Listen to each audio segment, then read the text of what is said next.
what it do, what it do? It's your boy Q, and we're now pretty well halfway through our Tech High School spring semester, week number 5, and y'all already know how we do on Monday. It's Valorant time, but before we jump into this week's action, let's go ahead and take a look at how last week's games broke down. Use it. I got a feeling you have to. Mr. Gary, too good with the shot and too good with the flick. 180.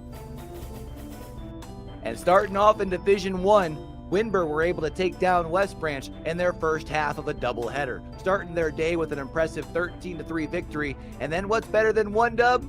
Oh yeah, 2 dubs. This time 13-7 against Franklin Regional. And we gotta talk about Mr. Gary for a minute. More like Mr. Consistency. Almost identical stat lines in both of their games. 44 kills, leading the way for a big day for Winber.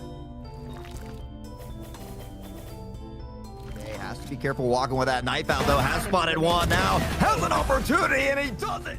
For Bishop Guilfoyle, it was pre-JKS popping off with a big 20 kills and only 7 deaths, as they were able to take down Richland by a score of 13-5, as they do remain undefeated in the spring semester. Forest Hills was able to bounce back from a loss in week number 3 with a dominant victor over Boyertown, 13-4, and it was Skip OF leading the charge for Forest Hills with 21 kills and just 7 deaths.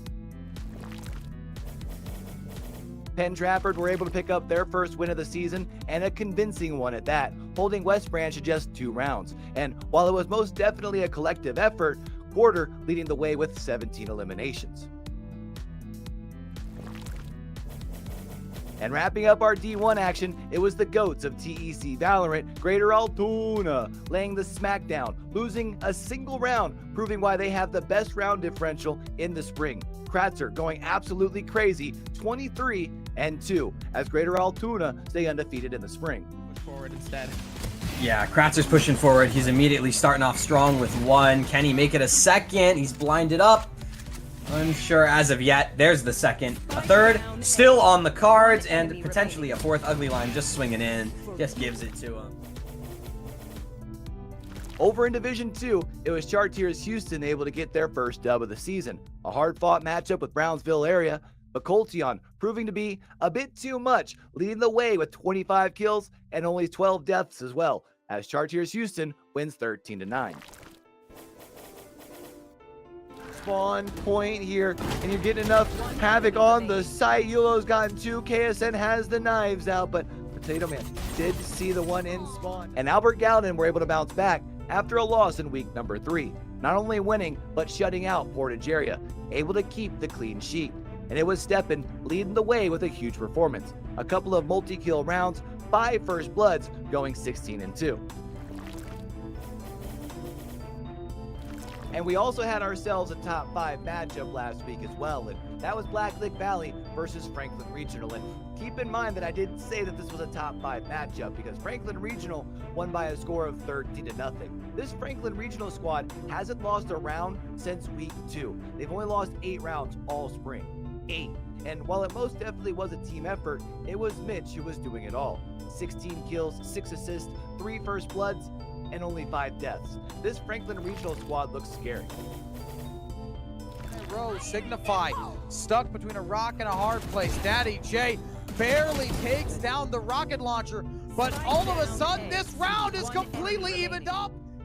And rounding out our Valorant results, it was Rich Lynn, continuing their undefeated spring. And it was Swish stuffing the stat sheet. 24 kills, 11 assists, 4 first bloods, and that kid was money last week. Now let's go ahead and take a look at our Power 5 rankings for Division 1. And let's go ahead and take a look at our Division 2 Power 5 as well.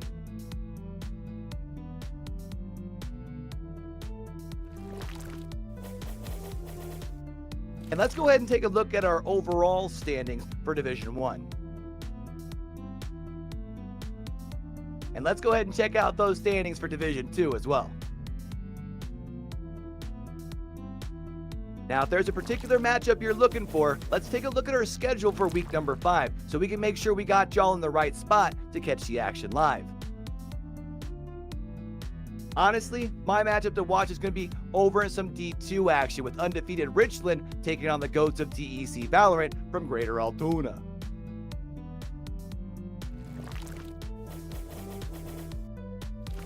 And we're starting up the second half of the season. It's week number 5. Good luck to all our competitors out there today. And don't forget, we got more content coming y'all's way more than ever over on social media, YouTube. Top 5 plays have been absolutely spicy this year. So make sure you're getting involved, smacking the like button, leaving a comment, and don't forget to tell somebody, to tell somebody, to tell somebody about it. Until we catch y'all back over here for the next one, man. Don't forget, with everything crazy going on in the world today, be true, be you, be sincere, game hard and love hard. All right, y'all. It's your boy Q, signing out.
What's going on, ladies and gentlemen? Welcome back to the TEC High School Series here for week number 5. We got some Valorant action today. It is just the start of the week. My name is Llama77, and joined with me in the cast booth here today, it is the one and only, the man with the fantastic mustache. It's your boy Hot Sauce. Hot Sauce, how you doing? Oh, we are doing great. You know, we missed you dearly, Llama, and we know you were out sick, but we are glad that you are healthy and back in the booth. We certainly, like I said, we missed you, but we got some exciting games of Valorant today. We're going to be blessed with a D1 game to start things off. The undefeated Bishop Guilfoyle taking on Penn Trafford, and we'll drop down for a D2 game a little bit later. But Llama, I got to tell you, I am so excited for Valorant, especially after these Madrid Masters. The Sentinels coming back in a best of 5 to clutch it up for USA. So I got to tell you, the Valorant hype for me is at an absolute all-time high. Well, the hype is there, and talk about a hype matchup as well. The Marauders of Bishop Guilfoyle coming in as the overall #1 seed here into this match. 4-0, absolute clean sheet. They are looking to keep that sheet clean throughout the day today, and they're facing off against a really hungry team. This Penn Trafford squad, yes, they're 1-3, but they've lost to the 2 seed, the 3 seed, and the overall 4 seed in back-to-back weeks. Yeah, they certainly have had a tough schedule. We know how good they've been throughout the last few seasons of TEC, Quarter, Johnny, Thrasher, Google, Hello, all staples of that Penn Trafford team. But Bishop Guilfoyle has been on an absolute tear here, you know, in D1. We saw him knock off Winber already. The only top tier, the only other undefeated team would be the GOATs themselves. So certainly look forward to seeing that ahead of us. But as we head into that character select screen, we can get a little taste of what is coming ahead of us here. And it does look like Bishop Guilfoyle is going to be playing without Kadeth today. I think Quell may be filling in there as well. So they will be missing their Ascendant player in today's game. That is a big miss to have for sure in such a big matchup. You talk about the character selections already actually locked for us, and a little bit of different styles we're going to be choosing here. Yes, we have the Gecko to mirror between these two compositions, but in one side, you have the attackers that are going to be playing more off of information. Cypher, Omen, looking to shut down those sight lines with the smokes, with the cages. On the defense, you've just got a lot of really good utility, and the Sky is going to be that big piece of information giving. Yeah, you know, I cannot think of a time where we didn't see Quarter on Sky. Certainly incredibly talented on Sky, knows what they're doing. Obviously, we have a little bit difference in that utility. Paste on the Cypher. You know, we see the Killjoy on the other side of things. Other than that, you know, the smokes are different as well. But I'm interested in this Yoru pick. Eclipse has kind of shown up and showed out in these last few games along with Kadeth. So I'm really interested. Yoru is one of those fun players to watch, especially on a map like Lotus. It's kind of like a Yoru's playground. So again, if you have the skill, a super, super talented agent. Super talented indeed, and you can get a lot of information with that as well. You have the duelist ability to maybe get those flashes out. You also have that ability to just sneak behind the entirety of that enemy team. Either way, we're getting ready to go loaded in here, Hot Sauce, for round #1 of this matchup. Round #1, Bishop Guilfoyle looking to remain undefeated. Penn Trafford, although 1-3 on the season, has had a really, really tough schedule to start, and a lot of those games very close as well. So Penn Trafford has the ability here to knock off the powerhouse that is Bishop Guilfoyle. Most of the action headed toward the C site right now. We do see Killjoy tucked over there as well, looking to maintain control. Setup can be there here immediately. Lots of the Killjoy utility going to be stopped out in a way. The Yoru actually going to get the teleport back in behind. For JKS able to take down that one first, and the post plant is already on here. The healing will come through, but a 5v4 Hot Sauce to battle back. A 5v4. It's all about those retakes as well, and I'm not sure who that was stuck in spawn there. That's going to be Jet. Maybe coming back, so temporarily AFK, now back into the things, but Eclipse is going to pick off Google Vex here. Now next to one enemy remaining. Right for the smoke. Eclipse will get one more. Now 3v1. Looking for a little help from Mingman. We see Cypher rotating around here as well, and it's just going to be a tough situation to be in. Johnny's going to find one, but honestly, you don't want to survive here. You don't want to save that pistol heading into the next round.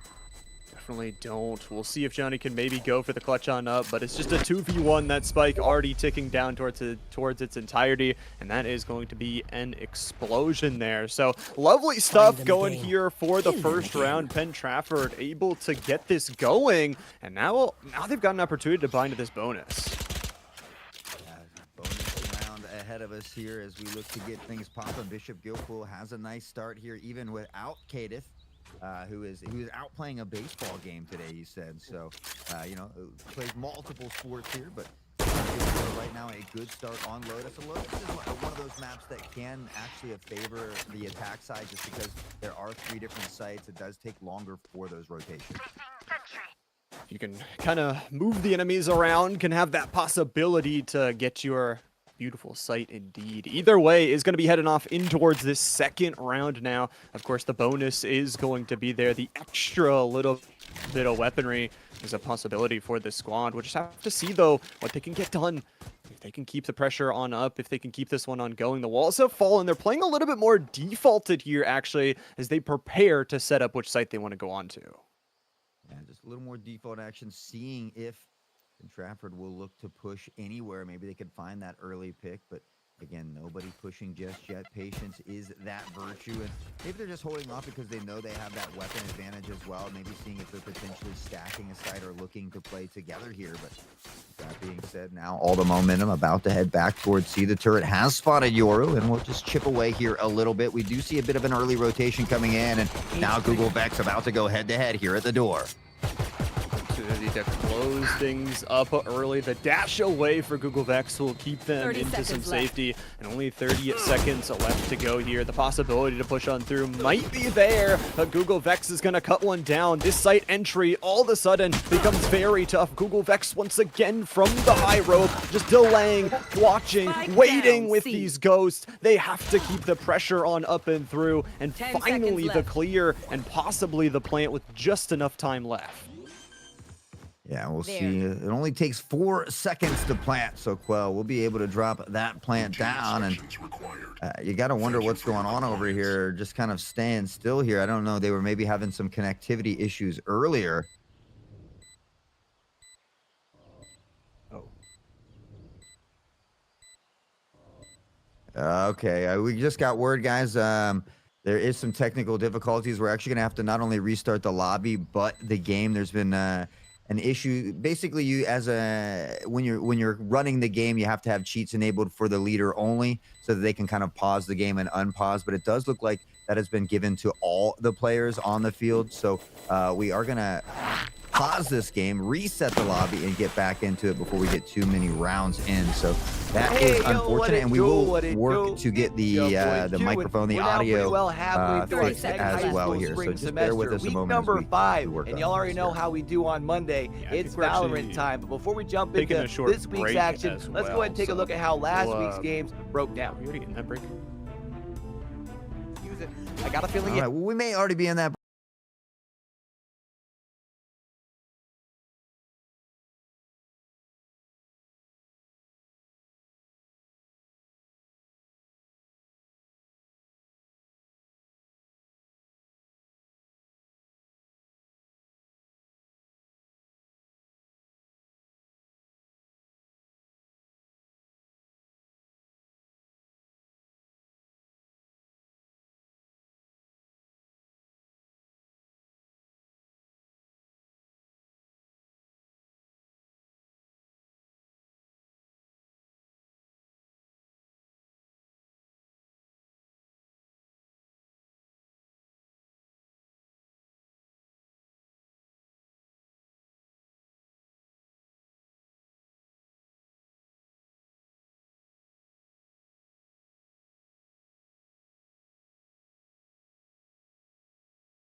And we're back. Sorry about all of those delays. Just had to take a little bit of a short break to get things figured out about this lobby. Still Llama and Hot Sauce up here on the desk for week number 5 of your TEC Valorant action. And Hot Sauce, we already talked up this match. Really, really good one. 2 really, really good teams. And we're playing on Lotus as well. Yeah, Lotus map we haven't got to see yet this year. So heading into week 5, and we talked about Bishop Guilfoyle. They have several star players on the team, but playing without one of their big stars, Kadif, as well. But initially seemed to be playing well. Obviously, we're gonna have a quick reset here as we get loaded in, start back at 0. But they'll be running the same comps, obviously, and don't want to switch it up here. No cheatsies. But, it looked like they were off to a strong start, especially here on offense. But we talked about how these maps can be a little more offensive when they do have those 3-site territories. They do, and it makes these pistol rounds so much more important. You take the 2 pistol rounds, especially on defense, you can really put a hindrance on your opposing team. But yeah, like you mentioned, it's not only about you got 3 sites, you just have less resources in general, usually the 3-1-1 split.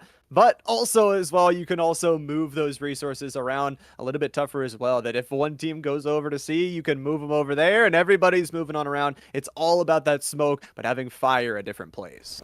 Yeah, and there's actually a lot of opportunities for some really, really good fast flanks in Lotus. Of course, you have to take a little bit of gamble to do so, but I think we saw that even in the Masters of Madrid. There's always that one lurker hanging around, finding those picks, looking for that rotation, or even just the audio cues, that intel for your team. So there's a lot of great plays to be made on Lotus. The map certainly has grown a ton on me since its release, and at first I didn't really like it, but I do enjoy it a lot now. I really enjoy it. I think it's one of those few maps that has a lot of versatility. You can really put a creative playbook down and say, we can make all these moves towards these different sites. We can make those crazy rotations, but it also allows defensive creativity, longer angles, early aggression, or if you just want to play default, that's okay too. It has a lot of different play styles that you can kind of approach it with, which it'll be really interesting to see with how good of a matchup this is, what these 2 teams bring to the table. Yeah, again, Bishop Guilfoyle obviously not wanting to drop a game this season, trying to match the GOATs who have been undefeated in the previous seasons as well, and will have to do so without a star player today. But that's okay because they have Eclipse, Paste, Pre-JKS, Nexka, everybody that we've seen pop off before. Quell stepping up from that D2 team who has also been playing well. So, here's an opportunity for Quell to really show the D1 team, what they possess as well. Possibility to show up and show out. Looks like possibly needing a pause here a little bit early to start this one. Again, just working out a couple of these technical difficulties, not only here on our end, but also on the players' end, getting all these 10 players, making sure they are ready to go. We talked about the compositions a little bit before the break, and we got to talk about how, again, there's only really a one matching agent. A lot of different things brought to the table here. Yeah, I mean, and that's one of the great things about Lotus. I think there's so many different style of comps that you can run. Obviously, you want that, you want that Cypher or that KJ to be able to hold that flank, especially when you are on offense. But, you're absolutely right. A ton of different agents here, all with a lot of versatility. We do see the Gecko on both sides, so we'll get a lot of wingman action. But, yeah, again, I'm excited for the Euro plays as well. So we'll have to see how they perform. I do believe we're finally getting everybody loaded in here. I think maybe just one of the members on Pin Trafford was having some PC issues. Yep. Trying to get everybody in, like we said, making sure, as you mentioned, though, with these differences, I'm really looking at the Killjoy. That you talk about a 3-site map here. The Killjoy allows you to just stack up utility, allow that pressure to be less and less, and give you a little bit more buffer time to make those rotations over. Speaking of those rotations, we are starting here with our pistol round and a heavy push towards Mound. Yeah, it's ironic because in round 1 of the previous series here, but when we first got started, it was the same play almost. Not quite as aggressive, but that push on to C. This time they take it with the fiercest. Now Hello kind of tucked back into Waterfall. A small gap in the smoke, but nonetheless, Paste able to get the plant here with ease. It's going to be a 5-on-5 for the retake. Opportunity to retake this one, but it just means those angles are going to have to be good. Pre-JKS watching over as two of their teammates slowly falling down. 5v3 already starting to build itself up, but the health bars are hurt. How much can the defenders do here? Caught with the utility out there. Google Vex able to trade one up, but once again, the health bars here on these defenders. The defuse comes through, and wow, what a retake there. Hot sauce to start us out. Yeah, it's tough, right? Because we saw Bishop Guilfoyle win round 1 and I think round 2, you know, in that first little section that we had. So now they lose round 1 as we get a restart here and things take a bit of a swing. So we'll see if Penn Trafford is able to capitalize on this. And I'm not sure yet, but I think we're going to work on getting that gameplay up for you on the stream as well. I think it might be stuck on the caster screen there. So we'll iron out the kinks here as we get going, guys. We do apologize for the technical difficulties here today. We're good and ready to go. Google Vex getting ready to go here for this next round. And like you mentioned, you win the first, you get this little bit of extra bonus money, but it would be really, really nice. This walk towards mid, the 5 stack. The question is going to be, how well can they hold? And the trade is immediately there. Thrasher able to get the 1-for-1, and it's continuing this offensive prowess and pressure from Bishop Guilfoyle, absolutely flooding and overrunning the B site.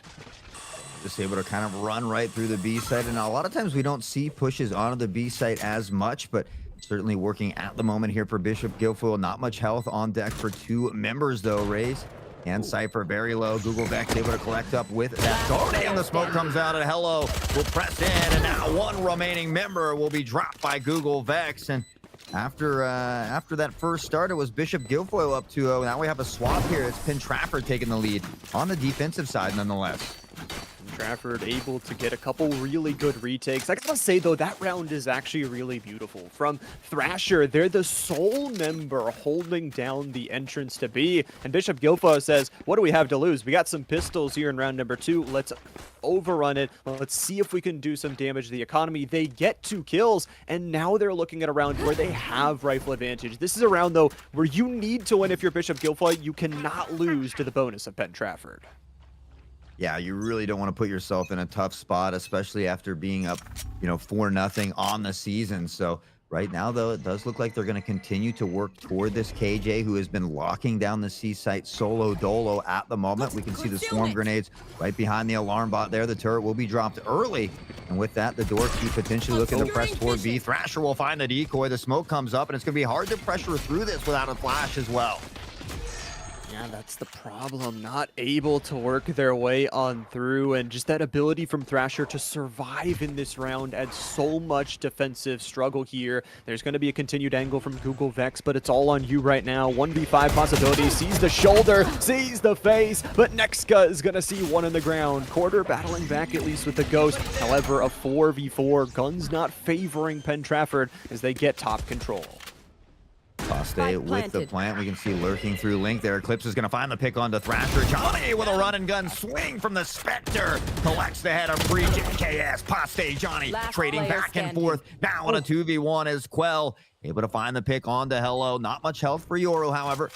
Now on a 2v1. Time ticking away. As the wingman as well, but it's Eclipse from up top who will drop them down, and they'll collect their first round. But I mean, Penn Trafford able to find 3 kills and able to put a little dent into the economy of Bishop Guilfoyle. Pretty good dent going to be there. How about that quick rotation? This is what Yoru specializes in. One of those really speedy agents to get those wraparound plays. It's a nice win from Bishop Guilfoyle. Into this next round will be 1 light shield and 4 full shields for them, so not too bad overall. This is the first real rifle round and can tell us maybe how the whole map is going to go. Yeah, pre-JKS is going to have to work with that Bulldog as well. But after all the attack on that C site, now pressuring toward A, they see we kind of had Jet cheating over on the C site as well. They begin to open the door and pressure toward the A site. Gecko Sky looking to hold it down. Has a little utility to help buy some time. Will flash the drone, the swing, the peak. Now, Quarter able to find the first pick as well as they continue to pressure on site. trying to hold down, waiting for reinforcements in the flank as well. Pre-JKS able to hit a beautiful shot and make it into a 3v3. However, Thrasher is the big player of this round. The collapsing play from all angles. Google Vex from the top, walking on through now, using the Cloudburst for some space, but now it's a 2v2, and they've checked for the flank. They've got the first, and Nexka, the 2v1, able to slowly dwindle away the defensive resources. Penn Trafford, beautiful to look back there, but wow, what a way for Bishop Guilfoyle to respond.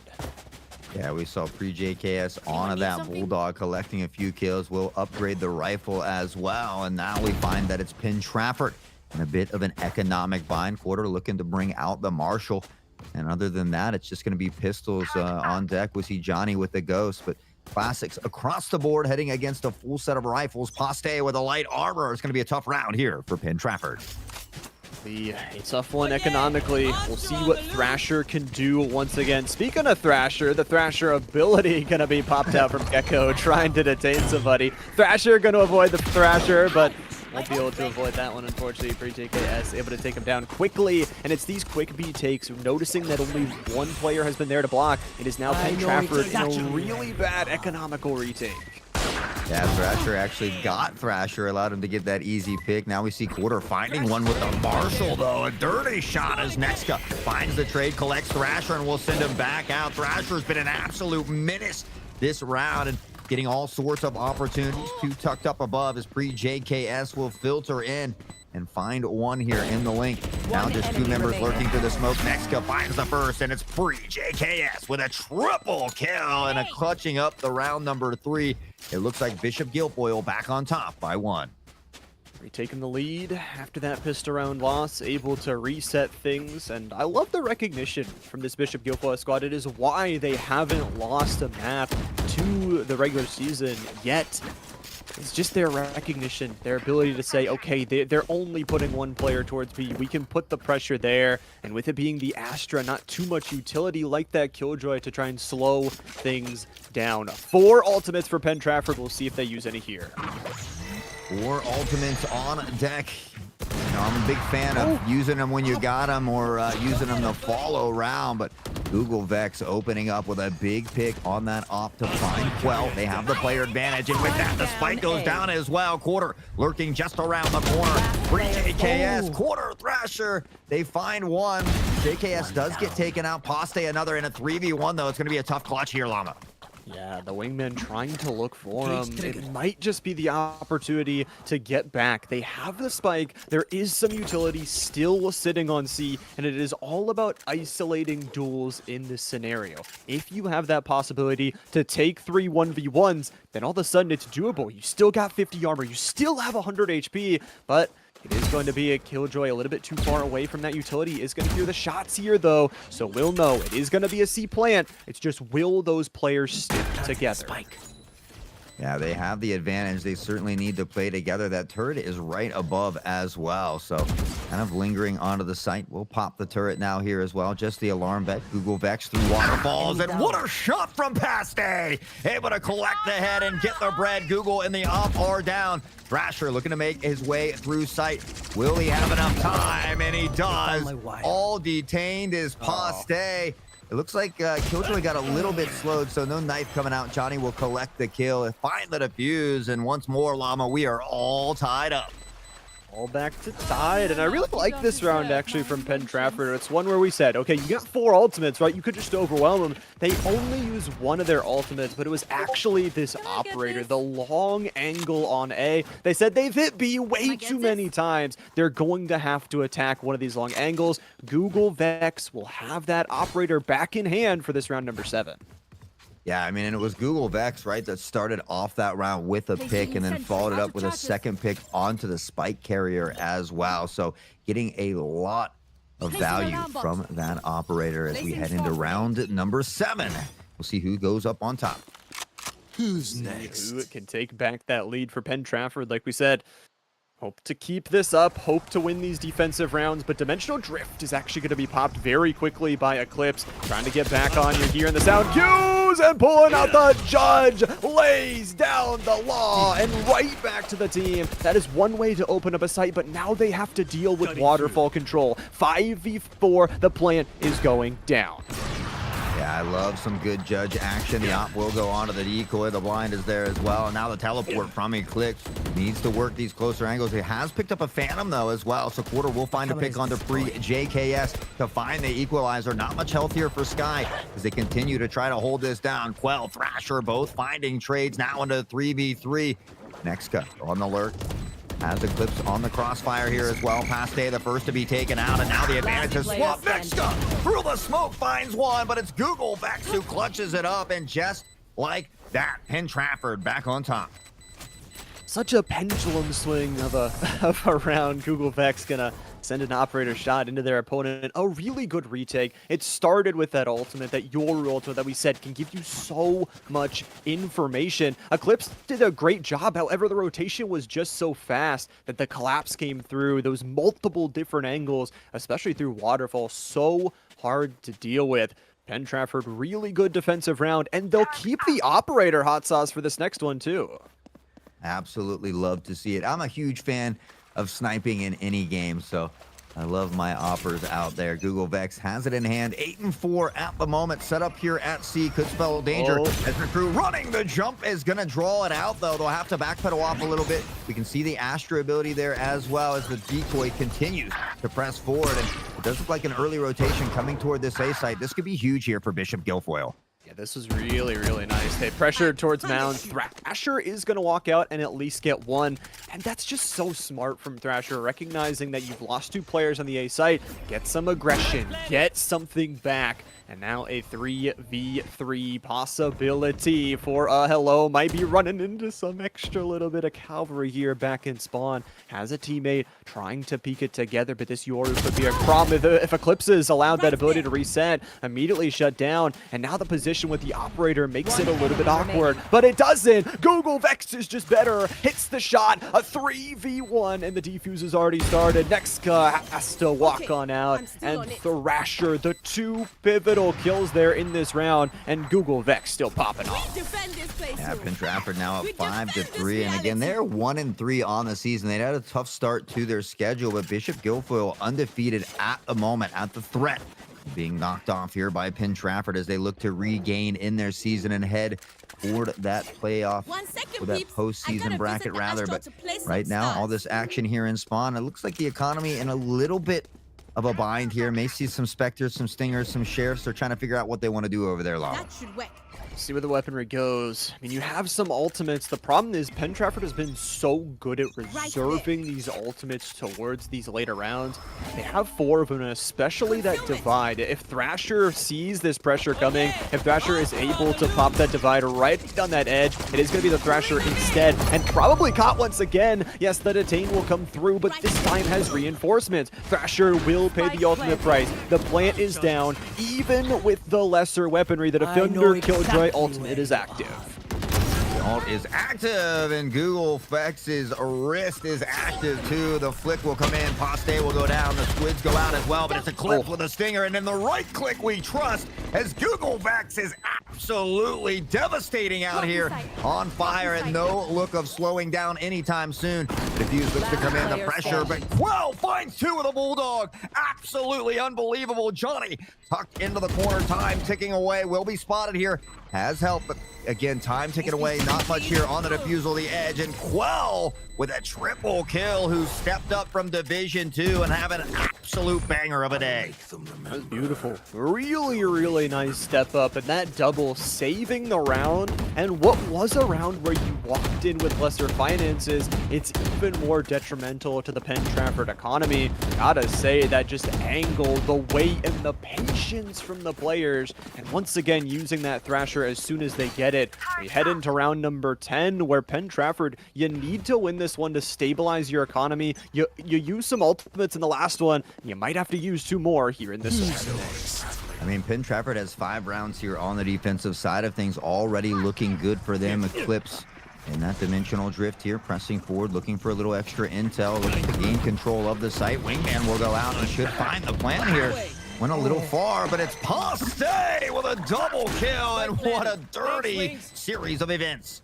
And this allows so much space to be taken. Paste could be looking for even more through the spawn, through the stairs angle here. It's Eclipse waiting with that flash, perfectly placed. But Johnny and Hello have got the reinforcements. They've got their teammates back, but do they have the timing? Pre-JKS, you look at Thrasher's HP. It is absolutely down to nothing, limping into the site here. Thrasher going to be taken down by a couple bullets, and now the 3v1. Paste on a triple. And man, a tied up game after 10.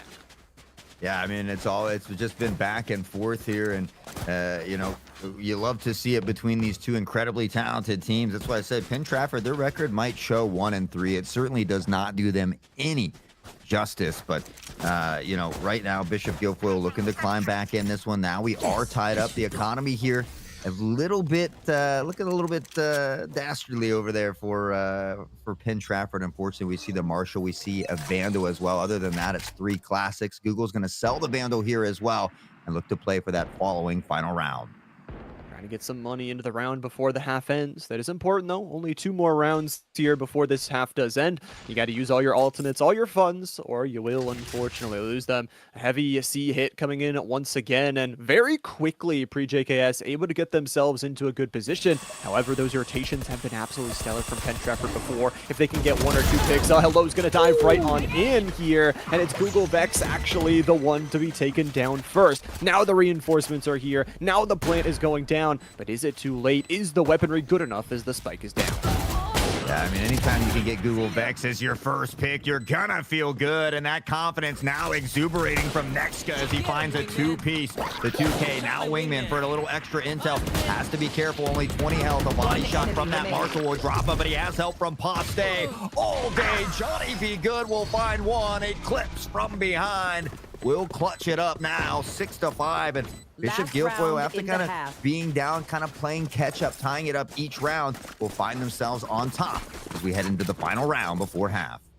One more round before we switch up these sides, and I gotta say, really good from both sides so far. However, this round is a big decider. For Penn Trafford, you could cut down the 3-round streak. You do not want to give over a 7-5. You have a couple ultimates to work with at the same time. We're going to be seeing a showstopper. As soon as you lose a player, that neural theft can be a threat. Google Vex is under a lot of pressure here. The sole player on the A side, and Pre-JKS, the Obvi Abdul. They've got a free golden ticket to the A site. As a Rays man, I gotta say, I love it. Quarter, though, looking for the equalizer. We'll drop Eclipse. We have a couple ults coming out as well, and it is that final round, so I expect to see that showstopper coming out from Rays as well. Nexka tucked into a good position here with the op of their own. Waiting, could see some Gecko on Gecko violence. Meanwhile, Pre finds one with the op. Quarter does get the trade, however. And again, Nexka just trying to play it off here. There's the shot. Unfortunately, it's a little wide, and Johnny's going to make them pay. Pre-JKS has the 3K and could potentially find the ace here. Thrasher is coming out, though. Has to possibly destroyed, and that defuse is already going through. It's already up to half. It's already up to full. The showstopper, it won't matter. The ace was a possibility. Johnny gonna shut it down right at the end. And what a battle back around there from Penn Trafford after you lost the operator angle. Just battling their way back on through. And Hot Sauce, we said it was gonna be a good first map, a good first series here, and they are not disappointing. Absolutely not. I mean, we knew it was going to be a tough game. Obviously, Bishop Guilfoyle looks very, very tough on paper. They've played lights out the last few weeks as well, but, you know, also not having one of your star players today. And then we know how good Penn Trafford is, right? We know that they're incredibly good. They just had a tough start to their season. So looking to climb back in here as we head into week 5, and certainly doing a phenomenal job here in this first game. And only the first game of the day, important to note. We'll have one more here a little bit later. Either way, we're going into the pistol round, and Artie Corner is making their name known. These Penn Trafford players, the returning players, are the glue of this team. They bring it together, and they might just be able to push onto the A site. It is a 5v2 right now with Google Vex pushing very far forward. Pre-JKS will shut down the angle. Posti, everybody's fallen here, but the push on into the site. Quarter down to 10 HP. A 3v2 as Quarter swings it once again. Nexka, the ability to battle back. So many trades back and forth, but it's a hello with the final shot of the round. Yeah, that's going to be a huge pistol round here for Penn Trafford as they take the lead, build that economy a bit again. And we talked about how, this is one of those maps that can favor the offense. There's 3 different sites, long rotations from A to C as well. So Penn Trafford looking to kind of maintain that driver's seat at the moment, so to speak. Talk about the possibility as well. Winning both of those pistol rounds increases your chance to win the entirety of the map by so much. We'll see if the attacking creativity can continue to be there. It's just going to be a couple of classics, no real investment. Posti is going to be the first one to face a little bit of pressure, looking for that dog here. Quarter pushing their way forward and will be revealed. Now here's the collapse though. The biggest position right now, pre-JKS, if they could find a rotational pick, if they could get themselves something, but they know they heard the footsteps, they have to back up. Yeah, they hear the audio cue, gonna have to back up here now. It looks like that Stampede again, potentially pressing towards C. They try to make that audio cue of the door to fight over the rotation toward B. A lot of sprays coming through the smoke though here. And again, they pressure on the site. They should have the plant here with Wingman, and it looks like it's going to be a 5v5 for the retake. Quarter's going to find the first one, though, and now they continue to press on the decoy while blind 2. Oh, my gosh, Google still gets one as Free will find the trade. These collapsing angles time and time again. The classics are doing some work. 3v2, it might be some damaged health bars, so what? But Johnny is going to have to go absolute huge here. Goes for the first, goes for the next one as well. Google Vex there to shut things down. A lot of damage done here, and this is going to be only 2 players surviving into the next round for Penn Trafford with those guns. Gotta say that crossfire hot sauce was absolutely beautiful from Waterfall.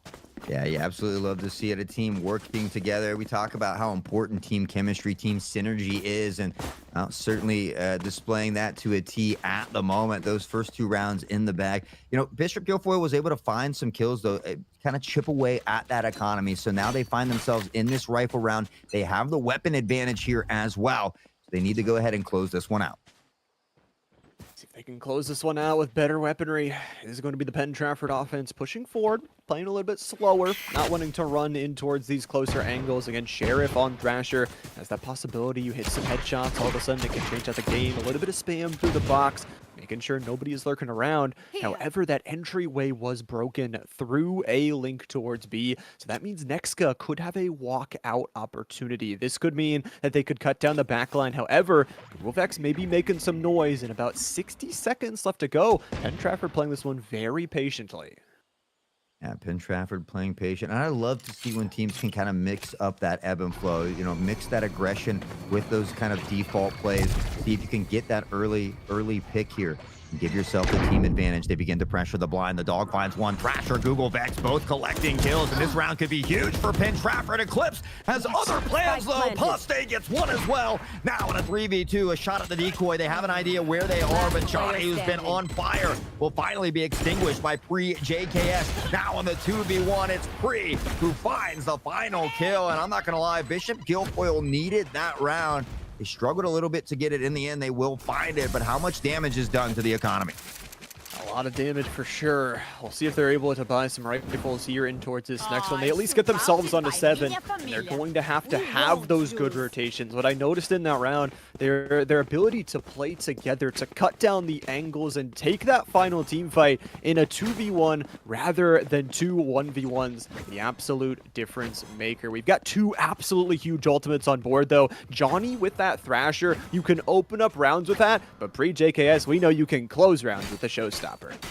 Yeah, funny enough, we saw in that first half, it was Pre who had the showstopper, and it was Johnny who kept him at bay with that Thrasher, allowing a hello to find that defusal just before the half. So that's the nice thing about Thrasher is you don't always have to find those picks. It can also help create a lot of space and buy a lot of time. But once more, all the pressure towards C. Pre-JK will not find the pick. It's actually hello who gets a quarter. Another Nexka with the judge, finding one on the Google Vex, but it's the rifles here here from Pin Trapper that just seemed to be too much.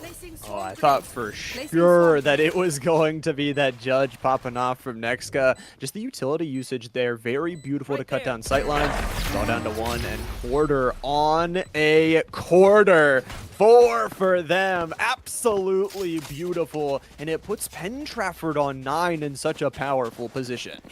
Yeah, absolutely, beginning to build that economy. They should have full set of rifles again. Might be a tough place for Thrasher. We'll see if they're able to pull it off. On the other side of things, though, again, the economy, because of that funky buy, just not there, and we see him opting to go with potentially 2 shorties on defense. So we'll see if Bishop Guilfoyle can work their magic here in round number 17.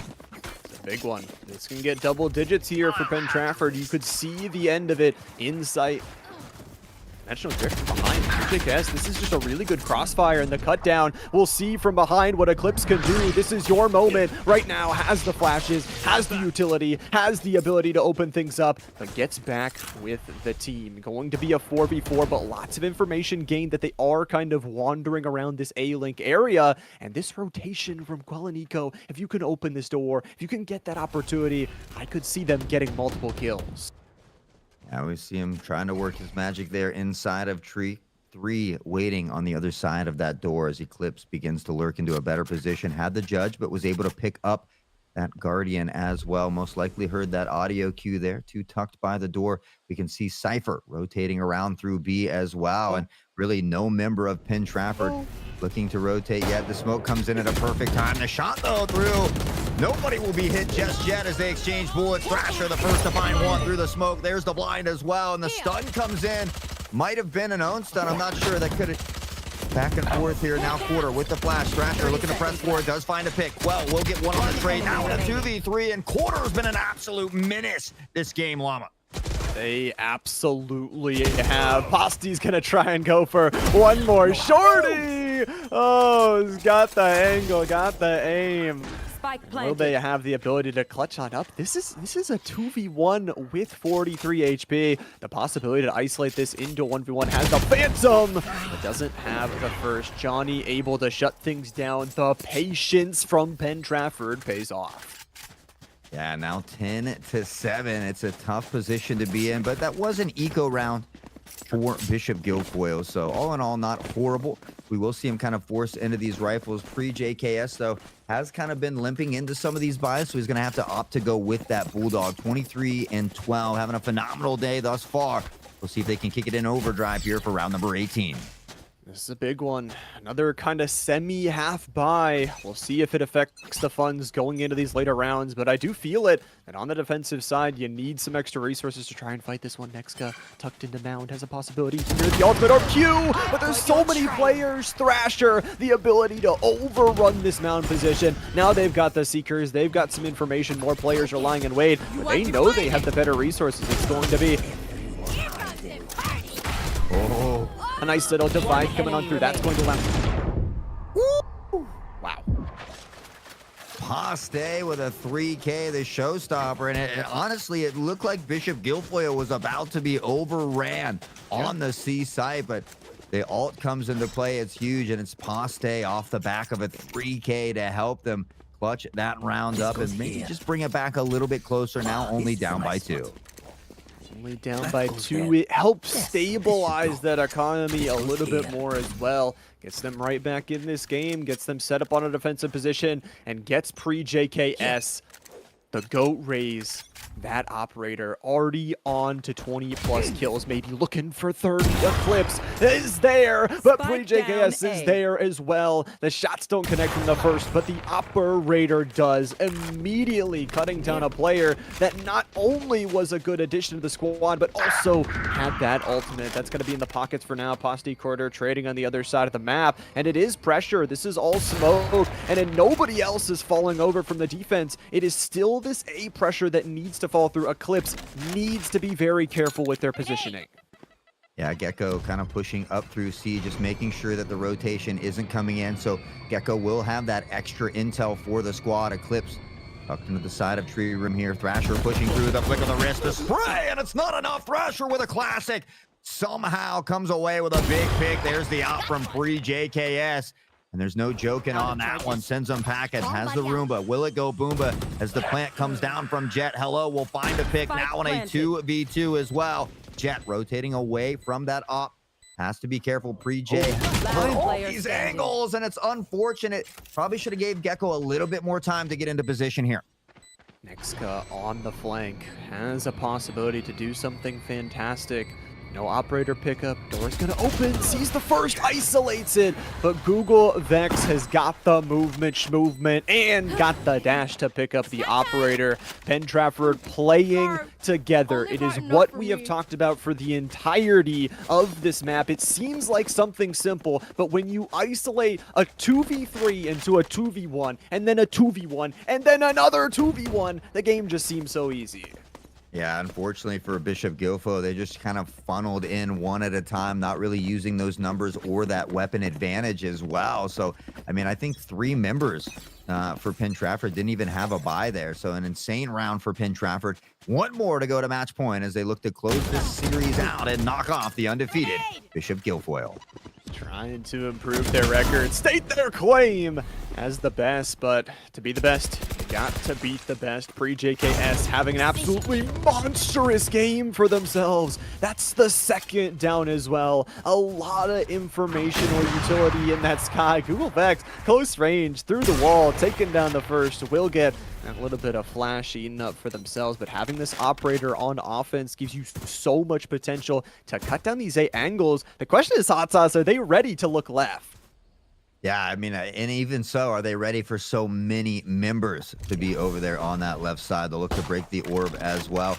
That'll give them a little intel knowing that they're still here at the A site. They continue to pressure out. Google Vex has to be careful, has been a menace with this op so far. They are tucked behind the box here, waiting patiently. Does he spot the head? It's Nexka, the first to fall. Oh my, Google Vex, you did it. 12 ball as well, and Penn Trafford playing absolutely lights out. Is some crazy reaction time. Are you kidding me? That's gotta be a top 5 play of the week right there. Google Vex has got the knives, 10 HP, and maybe, just maybe, it could be a clutch. Posty, we'll see if they have the opportunity. They've got the shield still and got a Vando to work with, but Penn Trafford, we've talked about their ability to just play together. They have their KJ still standing. They have this utility, and it's one of the hardest clutches to try and get done. That tree control is there. They're not going to push forward. They're not going to give you the space. Walks actually past the utility, so not going to know the location, but here's the 2v1, and it is played perfectly from Penn Trafford to get to series point here. And that's a big difference there that we've kind of seen from Penn Trafford to Bishop Guilfoyle. They're really locked into play there. We see 2 sitting in tree, not moving an inch. Jet holding down that elbow, not moving an inch. So again, that patience coming into play, playing together, making sure not to give any 1v1s, using that player advantage. Penn Trafford just looking absolutely phenomenal here. Warriors of Penn Trafford 1 round away from securing themselves a win here in this Division 1 slobber knocker. We'll have to see what the defense of Bishop Guilfoyle can do here in this next round. This is a big one. You don't have much money. You have the flashes. You have the opportunity. And you've got control on the mound Eclipse with a double. That is exactly how you want to start out the round. The ultimate orb is going to be gained by quarter, and they're not done with this C push yet. Yeah, you know, that's one thing I don't know if Bishop Guilfoyle has really picked up on, but Penn Trafford hasn't rotated very much this game at all. They kind of tend to stick to a site when they decide to go there. And it looks like Cypher will spot one. Thrasher on the other side of things, dancing around, and it's Thrasher with a headshot through the smoke. You have to be careful taking those fights as well. And unfortunately, it does come back to haunt Bishop Guilfoyle. We're going to lose Poste, who has been really a star player here today. Been an absolute star, gold star at that. And now 3v3, the unfortunate thing for the defense is you still got 3 sites to try and hold on down.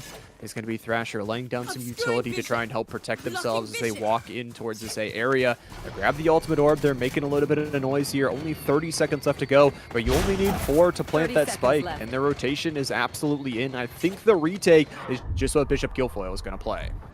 Oh, the blind does go out and connect. The dog gets Omen as well. Looking for Gecko on that long lurking flank here. They're going to put 2 back into tree, much like last time. Jet on the other side of that smoke. Omen raised there as well. And the smoke dissipates, it could spell trouble. Nobody even checking. Google Vex going to be able to lurk in from behind as Thrasher finds the three-piece. The defusal with no kills is crazy. Google will collect on Quell. Mexica looking to clutch it up. Now on a 2v1. The peak, is it there? The spray, and it's quarter. Pinch Trafford, 1-3 on the season. Knock off the juggernauts. Bishop Guilfoyle, who was undefeated up until this point. Taking their first loss of the regular season, and Penn Trafford, what a game from them. They just played so well together. Even when you said Hot Sauce, okay, maybe they weren't rotating as much, they're like, okay, screw it, we heard Hot Sauce, it's time to rotate, it's time to make those moves towards the other side. And I just love how they play together. This is a team, Hot Sauce, that we've talked about. Okay, so what? Now they're 2-3. It doesn't seem like that great of a record. They have experience, is the one thing, of these players that have played together before, and they've been in these positions. They have been down, they've been seemed like what has been out, and then they go on to do fantastic things. Yeah, you know, and you got to wonder if Bishop Guilfoyle was missing Kadith, that ascendant player today, as they had Quell fill in, unfortunately. But now it looks like the GOATs are the only remaining undefeated team left in this season here, as Bishop Guilfoyle will fall to Penn Trafford. And I mean, that's got to do wonderful things for Penn Trafford as well, to knock off this wonderful undefeated team as you kind of get midway through the season. You're making that run for that postseason. So only up and up here for Penn Trafford. Only up and up. You talk about their 3 losses being that 2, 3, and 4 seeded going in towards this week. They lost one of those in overtime, and now they are prepped and ready to go storming into the back half of their regular season. Of course, for Bishop Guilfoyle, this is one loss on their record that they can go back and look towards. It's always better that we say that you take a loss in the regular season rather in the playoffs, so you can go back, look at the game plan, see what went wrong. And I gotta say, part of it was just unavoidable. That Penn Trafford was just having an absolutely stellar day. All their pop-off players were popping off, and sometimes it's just any given Sunday. Yeah, you know, and it's unfortunate. We actually saw in the first game, Bishop Guilfoyle up 2-0. We had to have a restart as well. Then it went 2-0 the other direction. So it's always one of those things, what if, you know, in the back of your mind. But you just got to take it on the chin. You know, Bishop Guilfoyle, a very talented team, especially when they have all 5 starting members. So they're not done yet. They're still going to be most likely that number 2 seed just behind Greater Altoona. And that's another game I'm looking forward to, is watching Bishop Guilfoyle take on Greater Altoona. But one exciting match down already, Llama. We are going to drop down to Division 2. We're going to see Richland High School, who is undefeated as well, taking on Greater Altoona, the previous champs, who are 2-1 this season. So another undefeated team looking to keep that dream alive. With that being said, guys, we're going to take a short break, grab those snacks, grab those drinks, but don't go too far. When we come back, we got more TEC action.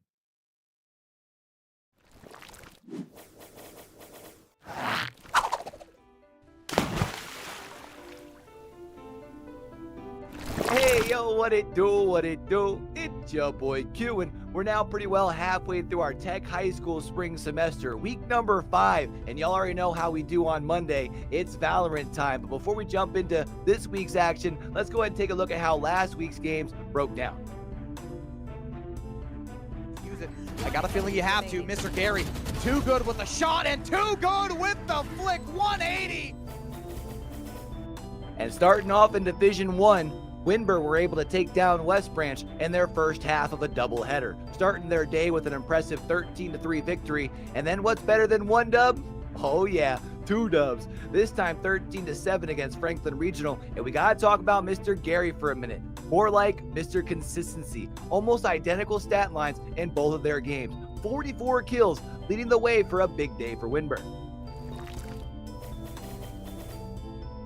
Has to be careful walking with that knife out, though. Has spotted one now. Has an opportunity, and he does it. For Bishop Guilfoyle, it was pre-JKS popping off with a big 20 kills and only 7 deaths, as they were able to take down Richland by a score of 13-5, as they do remain undefeated in the spring semester. Forest Hills was able to bounce back from a loss in week number 3 with a dominant victor over Boyertown, 13-4, and it was Skip OF leading the charge for Forest Hills with 21 kills and just 7 deaths. Penn Trafford were able to pick up their first win of the season, and a convincing one at that, holding West Branch to just 2 rounds. And while it was most definitely a collective effort, Quarter leading the way with 17 eliminations. And wrapping up our D1 action, it was the GOATs of TEC Valorant, Greater Altoona, laying the smackdown, losing a single round, proving why they have the best round differential in the spring. Kratzer going absolutely crazy, 23-2, as Greater Altoona stay undefeated in the spring. Push forward instead. Yeah, Kratzer's pushing forward. He's immediately starting off strong with one. Can he make it a second? He's blinded up. Unsure as of yet. There's the second. A third still on the cards, and potentially a fourth. Ugly Line just swinging in. Just gives it to him. Over in Division 2, it was Chartiers Houston able to get their first dub of the season. A hard-fought matchup with Brownsville area, but Coltion proving to be a bit too much, leading the way with 25 kills and only 12 deaths as well, as Chartiers Houston wins 13-9. Spawn point here, and you're getting enough havoc on the site. Yulo's gotten 2, KSN has the knives out, but Potato Man did see the one in spawn. And Albert Gallatin were able to bounce back after a loss in week number 3. Not only winning, but shutting out Portage area, able to keep the clean sheet. And it was Steppen leading the way with a huge performance. A couple of multi-kill rounds, 5 first bloods, going 16-2. And we also had ourselves a top 5 matchup last week as well, and that was Black Lick Valley versus Franklin Regional. And keep in mind that I didn't say that this was a top 5 matchup, because Franklin Regional won by a score of 13-0. This Franklin Regional squad hasn't lost a round since week 2. They've only lost 8 rounds all spring. 8. And while it most definitely was a team effort, it was Mitch who was doing it all. 16 kills, 6 assists, 3 first bloods, and only 5 deaths. This Franklin Regional squad looks scary. Row, Signify, stuck between a rock and a hard place. Daddy J barely takes down the rocket launcher, but all of a sudden this round is completely evened up. And rounding out our Valorant results, it was Rich Lynn, continuing their undefeated spring. And it was Swish stuffing the stat sheet. 24 kills, 11 assists, 4 first bloods, and that kid was money last week. Now let's go ahead and take a look at our Power 5 rankings for Division 1. And let's go ahead and take a look at our Division 2 Power 5 as well.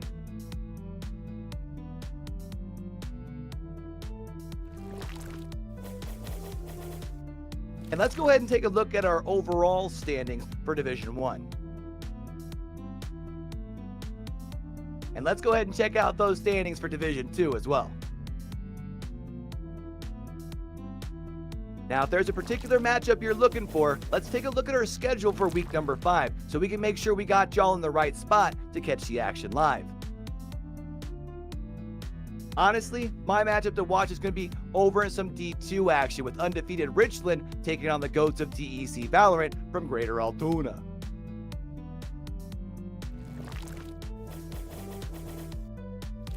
And we're starting up the second half of the season. It's week number 5. Good luck to all our competitors out there today. And don't forget, we got more content coming y'all's way more than ever over on social media, YouTube. Top 5 plays have been absolutely spicy this year. So make sure you're getting involved, smacking the like button, leaving a comment, and don't forget to tell somebody, to tell somebody, to tell somebody about it. Until we catch y'all back over here for the next one, man. Don't forget, with everything crazy going on in the world today, be true, be you, be sincere. Game hard and love hard, all right, y'all? It's your boy Q, signing out.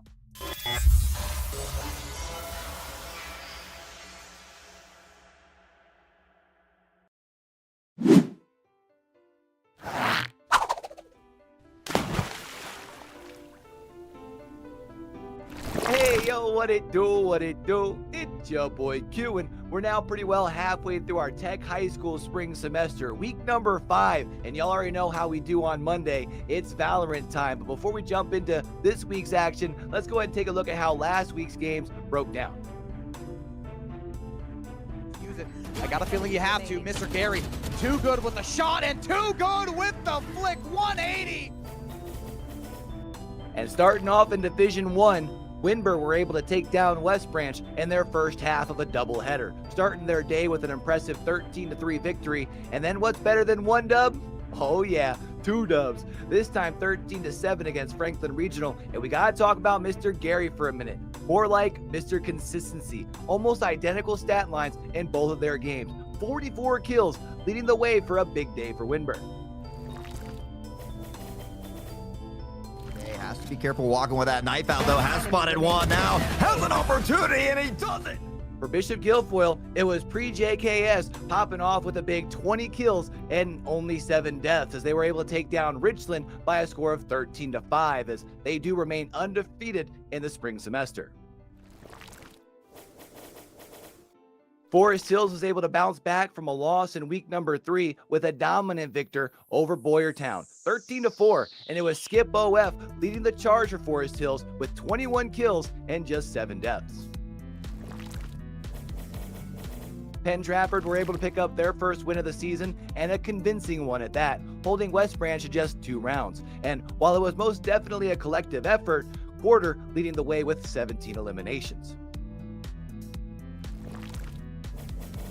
And wrapping up our D1 action, it was the GOATs of TEC Valorant, Greater Altoona, laying the smackdown, losing a single round, proving why they have the best round differential in the spring. Kratzer going absolutely crazy, 23-2, as Greater Altoona stay undefeated in the spring. Push forward instead.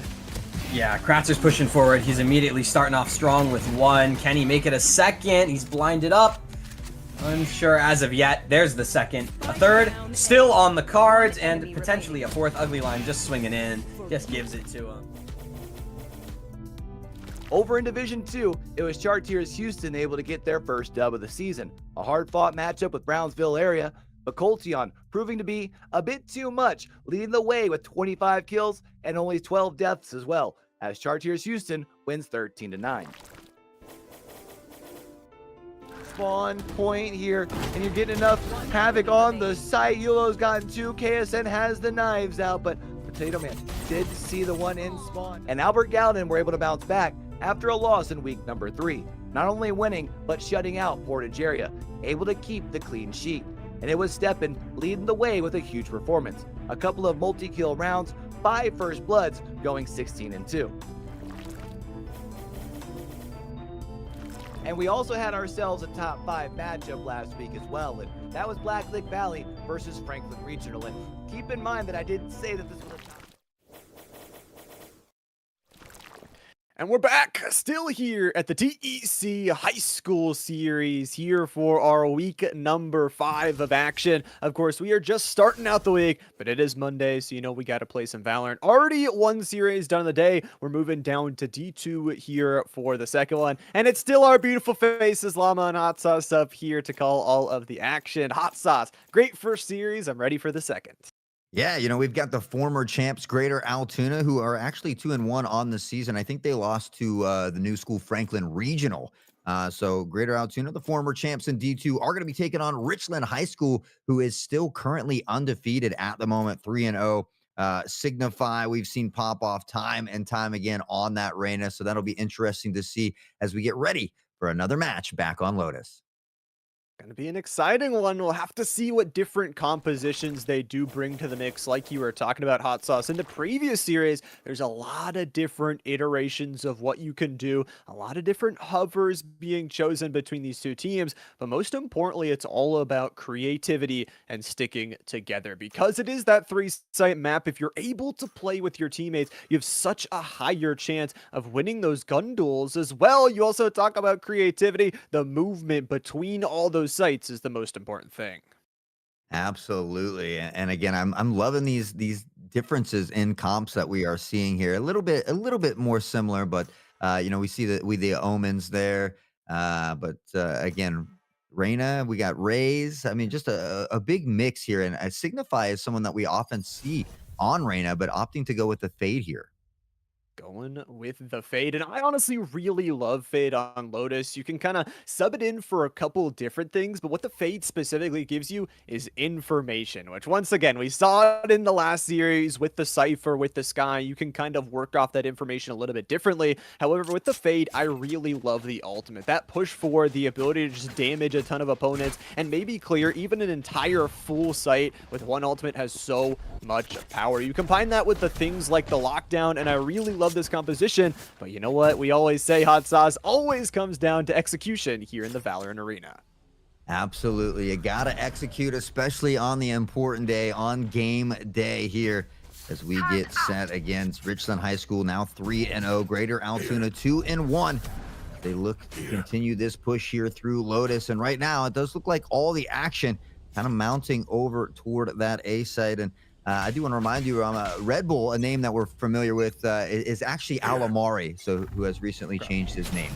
A bit of a name change, but nothing different here. We're already ready to go on the pistol round as Daddy J and Swish both able to take a couple of early picks here on the defensive side, walking all the way forward. It does end up being a trade, a 2v2 after the dust does settle, and that's what these pistol rounds are all about. Just getting that early little bit of damage, getting the fun duels with not a lot of utility. Anti-Glitch is going to work their way back towards the team. Still a 2v2, and other sites are open in the rotation.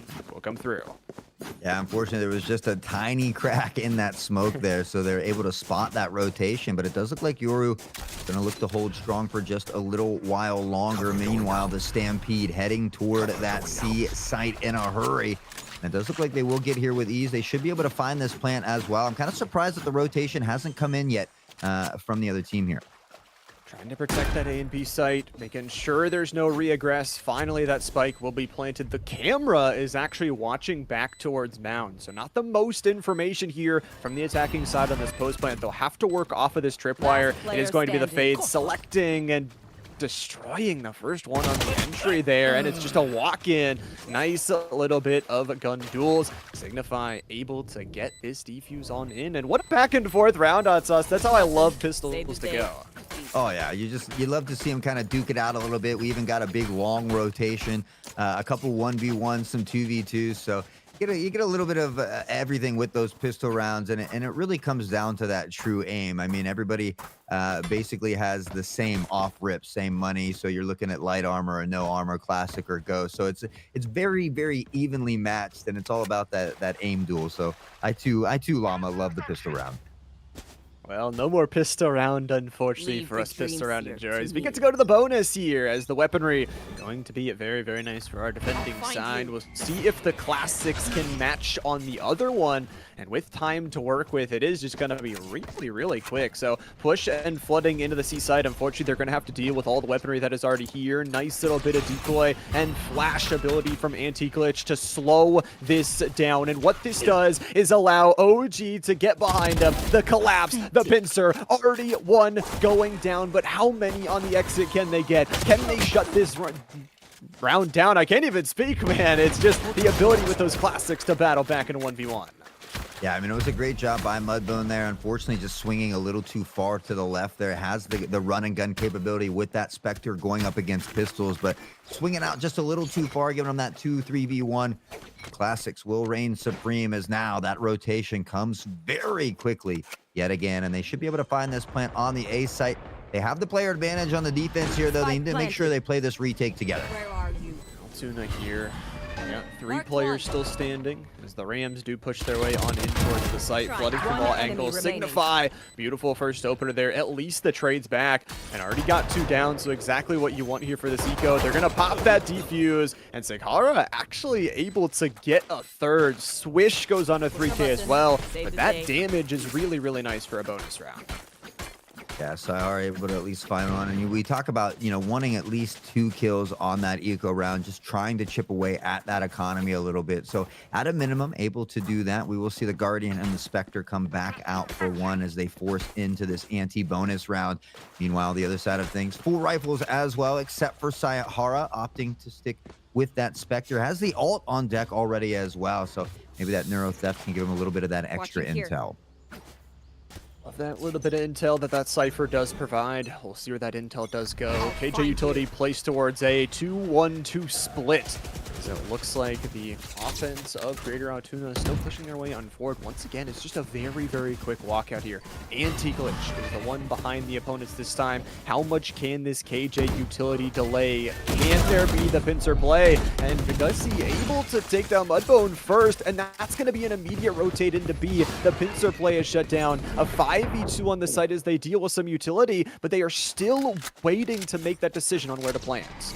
I mean, that was a beautiful paranoia, able to blind quite a few members there in that link as well. Saihara will be able to drop the plant. The smoke goes up as well as they get into position here. One spotted, Anti-Glitch, though, able to find Ping before being concussed by the trip. Now two crunching together. Anti-Glitch with a triple kill has help from Daddy J, making the look to pay as he finds another. Red Bull goes down, and it's Daddy J with a 2K, Anti-Glitch with a 3K. And I mean, a good rotation here from Greater Altoona. Unfortunately, these retakes from Richland are just absolutely on point.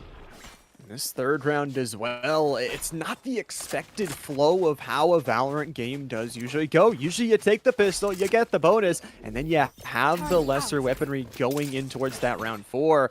However, it has been Richland, the ability to win this third round. That is going to be economy kind of shattered on the other side. They're going to have some full shields, and they're going to have to buy into this one. But if they lose this round, once again, they're going to be in some economical trouble. Yeah, I think the nice thing about Richland is, yeah, they have Signify and Swish, who a lot of times are on top, but really they just have so many members that have that ability to be on top. Anybody can pop off on this Richland team, and right now all members playing very, very well together. Anti-Glitch on out through middle, has to go up against the Bucky, and Vanilla gets up close and personal with the Bucky. Vanilla able to upgrade the weapon as well, and now the pressure may begin to mount toward A. Thank you for the Vandal. Makes it into a positive player scenario here because he's going to be on a wide angle and a link. Oh man, the aim is there to match. The headshot is absolutely precise.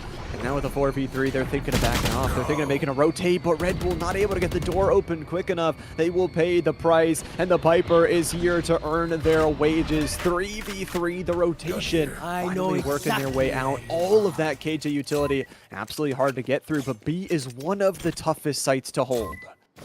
Yeah, it can be tough. I mean, we see the trips going up here as well, getting kind of set up before the plant goes down. And I like that how Richland's playing together, though. They know they only have 3 members, so they're going to opt to play for this retake. They hold down that A site until they hear the plan, and now Signify the run, the gun, and Swish will make it happen for the second one. All down to Saihara. Has the trips here, the Prowler will find one, and that's where Fade really excels. Able to help take out some of these trips.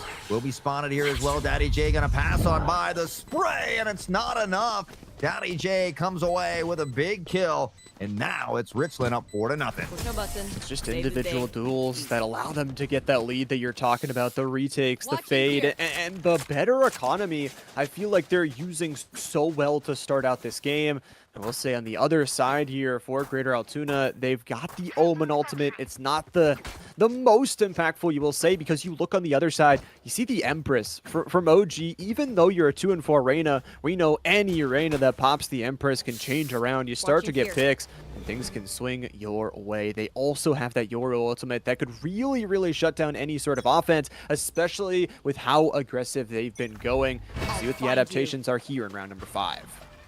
Yeah, really Fade, nothing spotted at C, so that rotation already coming in from Fade, and it's Anti-Glitch who finds Stopper at mid, trying to find some pressure, some retail here up B, but nothing comes of it. The A push is upon us here. Raise up into the corner, that's Ping.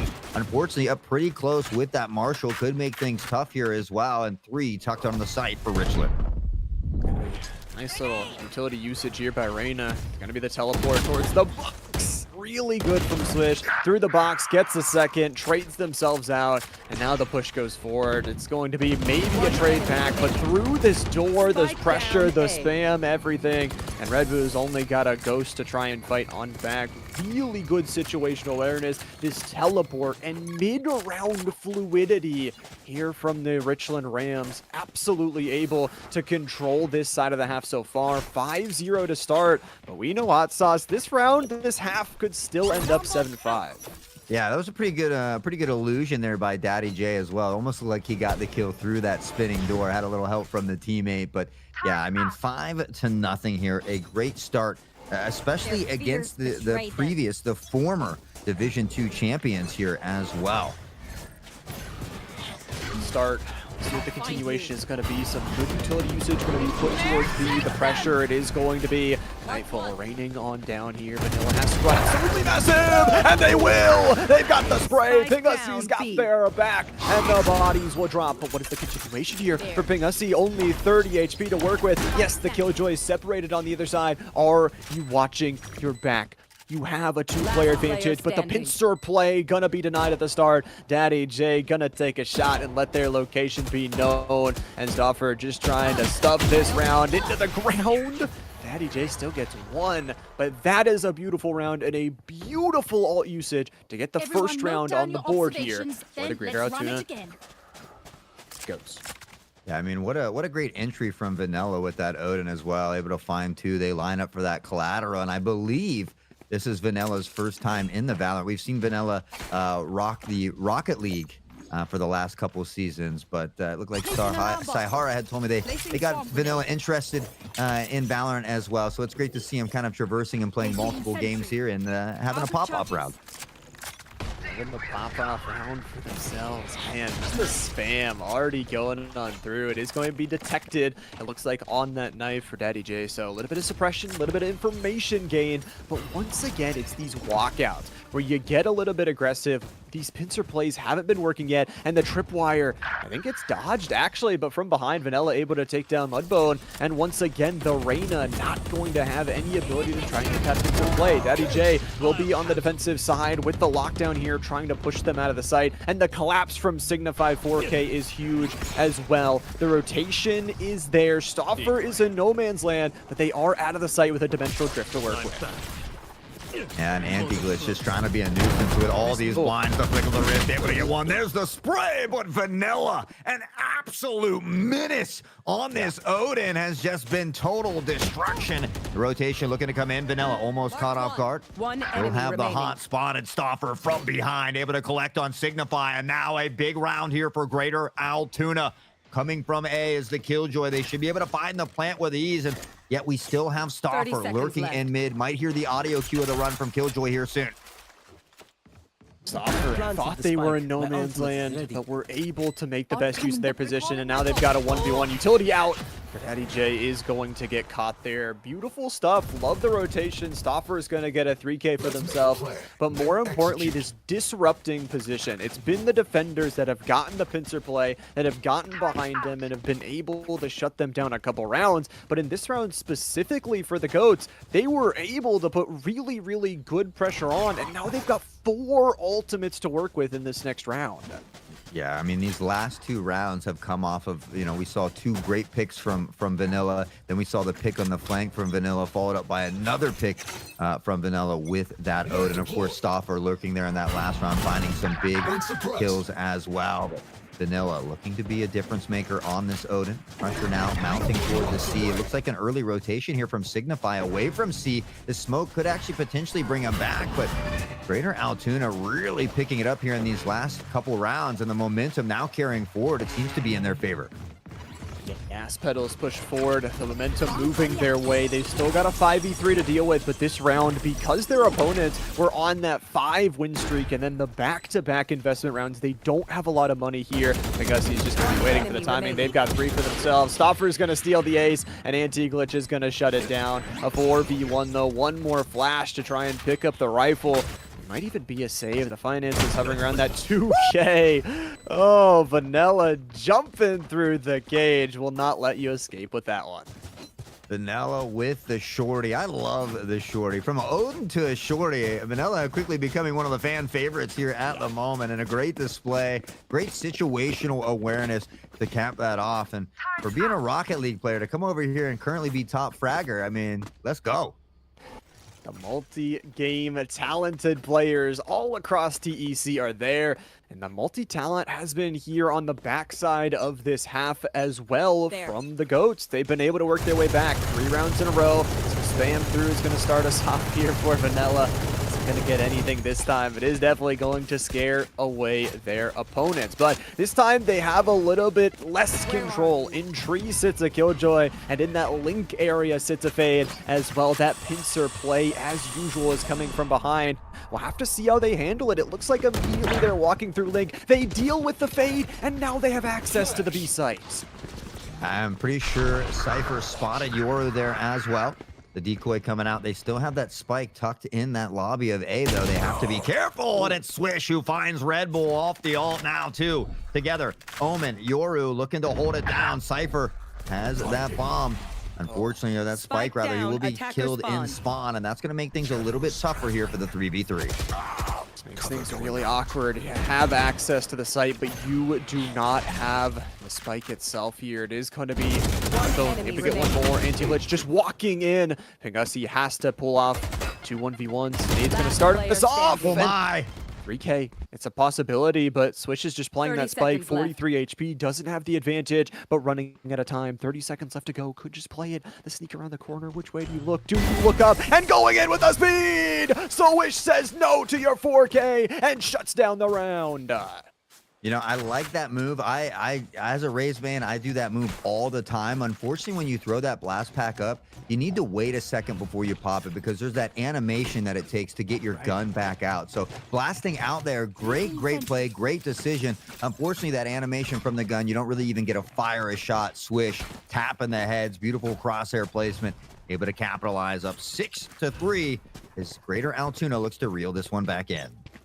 What a round as well. Responding after all that pressure had come through towards that B-Link area. Pingussi's just going crazy again, though. They said, shut me down last round. I will not be quiet. 2 back-to-back kills here. And now the push is on, but all this pressure back towards spawn. They have the spike at least this time. Vanilla is just going on a tear, helping to protect their teammate, and the Yoru getting out of dodge. A 4v2 and the pick of the litter of their sights, going to drop the ultimate to clear out the site as well, and they are moving heavily into B. Yeah, Ping still lurking over there on the A side, and Ping doing the dang thing, making a triple kill as he finds Swish lurking around. I do believe Yoru heard the audio cue from the zip line as well, trying to check the angles. Now tucked in elbow, anti-glitch, 18 health for Ping. He will be chopped down, and now the dimensional drift. The ult comes out, looking for all the intel necessary. Should see a couple flashes to teleport back, but still going to be tough here in this 3v1. They can get behind one, and it's going to be, Vanilla does turn the corner. Extra flash on out here. 3v1 is what it's got to be. That clone, the denial, anti-glitch. The possibility to do something absolutely fantastic. Get their team on a 7 here. Vanilla's going to be caught in the spam, but Red Bull able to hit the headshot and back them up. A scary round, but nonetheless a round that the attacking side goats do win. Greater Altoona looking to end this half at even when they started out 5 rounds down. Yeah, it's crazy to think that they were down 5-0 and now just 2 rounds from tying it up. But I mean, that's why the GOATs are the GOATs. That's why they are the former TEC champions, both in Division 1 and Division 2. So, you know, you can be down at times, but it's all about how you battle back. Certainly doing a great job now, but not out of the deep water just yet, Llama. Just yet. The Sharks are swimming in Pingasi. How about this back half of the half for themselves? 13 kills and they aren't done. Looking to get a multi here. Only 5 HP. We'll try and invest a little bit extra utility. Has the showstopper in inventory. Could go crazy. Doesn't care. An absolute madman. Ace for Pingasi. 5 HP. They don't care. Like I said, it's out there. Ping doing the dang thing. My man looking crazy. Woo! An ace to rest here as we look 1 round away from tying it up before halftime. And after being a little silent there in those first 4 or 5 rounds, now 17-9-2. And as a Raze man, I gotta say, Llama, I'm absolutely loving it. I mean, just the spray transfers, absolutely nuts. Gotta be kidding me. The step-up plays are there, We'll see one final round before the half. Use those 4 ultimates on the board, or you know you're going to lose them. Extra pressure once again sent towards A. There is that Killjoy utility there, and Killjoy is tucked inside of the box, but Ping just don't miss a shot. Doesn't miss a singular beat here on this half. The ability to walk forward, the pressure towards B and the pincer play coming in once again. However, they've dealt with this before. It's just do they check their backside. Swish could be an absolute monster here in this round. If they could get multiple kills here on that rotational side, but there's still 60 seconds. You can see Greater Altuna's in no rush to get there. Yeah, plenty of time here, just working it out, trying to find these early picks. Red Bull's going to get another one. That will give him the player advantage as well. The Fatal and Glitch with a 2-piece. Red Bull able to find the trade now. And a 3v2 still as Signify has the intel. Vanilla with that Odin. Has been a minute thus far. The Prowler will go out, Swish from behind. Red Bull the flick, and Vanilla able to wrap it up after being down 5-0. We are all tied up 6-6. What an absolute banger of a map so far. The pendulum swinging as it usually does. We talked about these two teams going into this map. The defending champions versus the undefeated Richland Rams of this season so far. And man, oh man, we get to switch sides and we get an amazing opportunity for ourselves. I gotta say, Richland's got to do something to cool them down, man. These players of Greater Altoona absolutely heating up at the end of that first half. Yeah, I mean, it's crazy the turnaround they had there, especially knowing, this can be tough on the defensive side of things. So able to come away with 6. This is going to be the real test for them, though. Can they find a way to stop this undefeated Richland High School? To be starting this one off by pushing their way forward into A. It's going to be the Paranoia blinding Pingussy. D-Glitch able to get the first with Pingussy. We've seen them in this position before, man. The headshots absolutely hit this time. Taking a couple players down low. It is a 3v3, but the defenders, man, through the smoke. Vanilla going to clean up Ping's work there. Make it a 3v2. With that site plan, this could be absolutely detrimental. Going on in with the classic, but making this a classic play. Going for the 3K, having to reload, and swinging towards the third. Vanilla, the ability to heat up at the end of that last half is transferring over. He said, I'm Vanilla, baby. Let's go. Love to see it. The triple kill. Cue the music. A huge pistol round as well for Greater Altoona. Really looking to put a stamp on this second half, looking to dictate the round, to control the pace here. And so far doing that.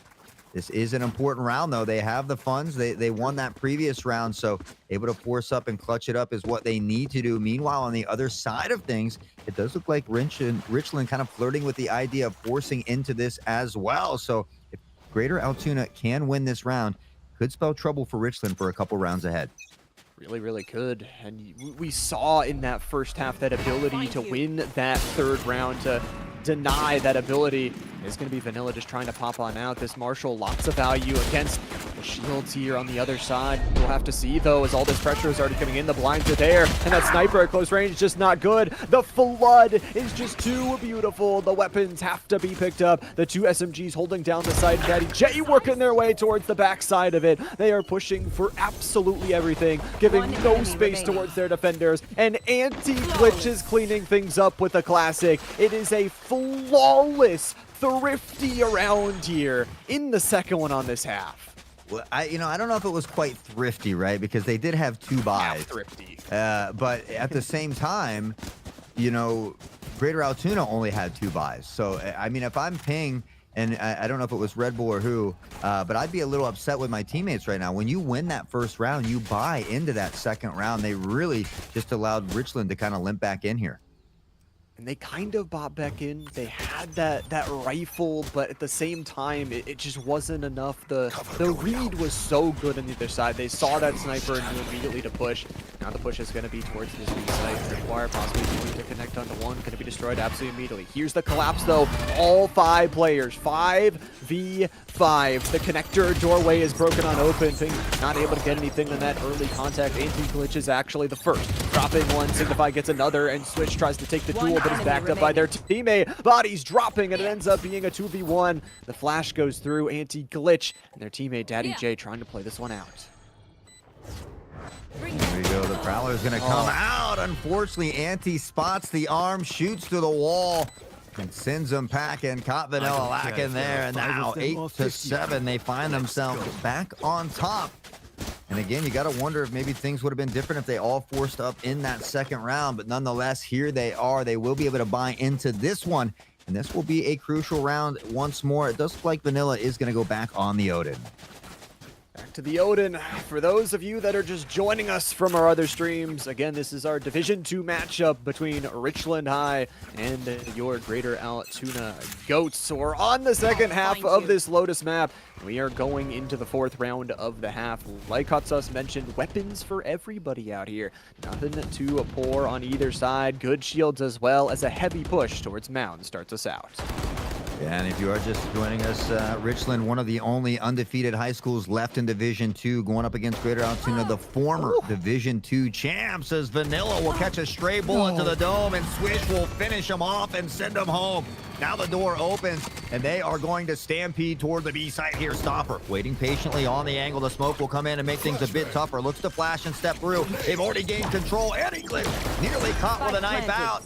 The spike will go down, however. They're going to have to play for the 4v5 retake. A player down, an agent suppressed as well. Ping looking through the link, has spotted one. The jump, though, and I think that may have been an accident. Yeah, possibly was maybe just trying to hold on to the trigger patience. Red Bull, though, not noted. We've seen him do this before. Through the wall spam.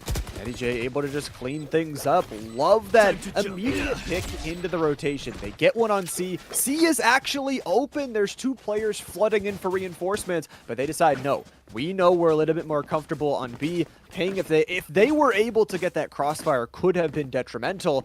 However, it is going to be 9 for Richland. They can taste double digits. It's right in front of them.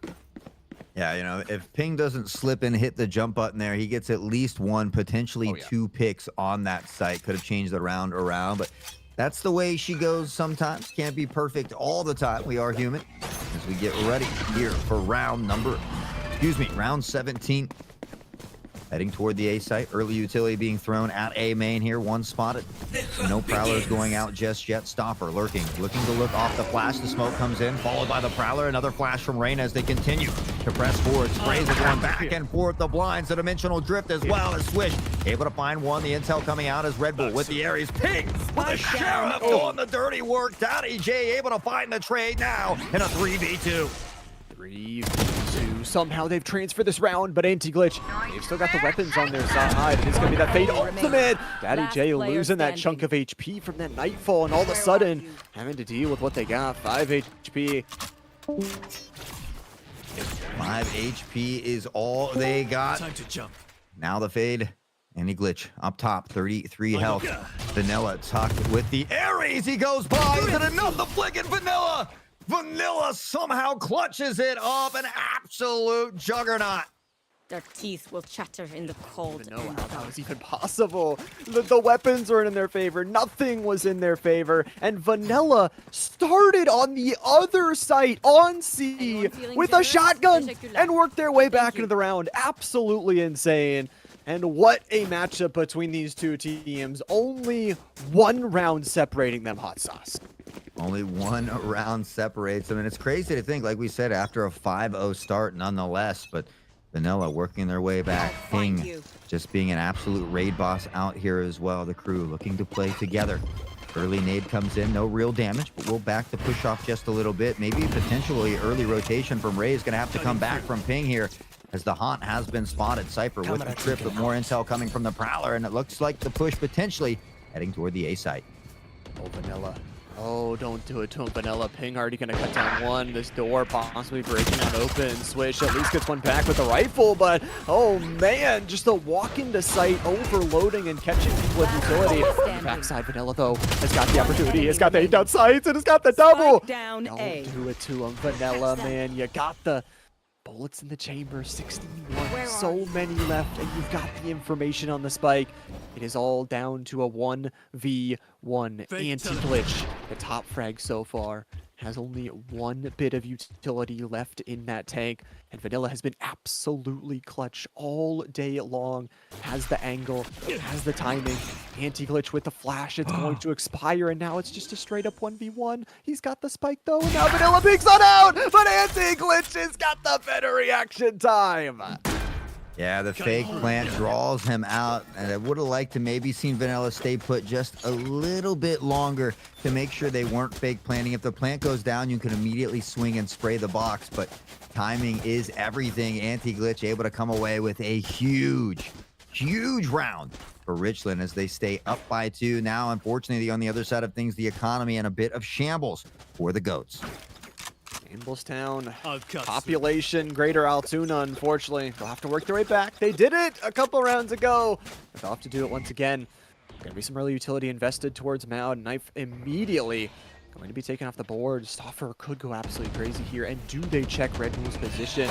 Only left with the Frenzy is going to be seen. And Limitations with a Pestilence here. The turn is good from the Reyna. And now it's all down to Stoffer, the only one really left here in that attack with Killjoy. The lockdown going on through. Stoffer trying to shoot through the smoke, but it is going to be the recollection of the utility backing off and in towards the back line. The dimensional drift, it looks like, take anti-glitch, taking another down and leaving not the greatest weapons in a post-plant 4v3.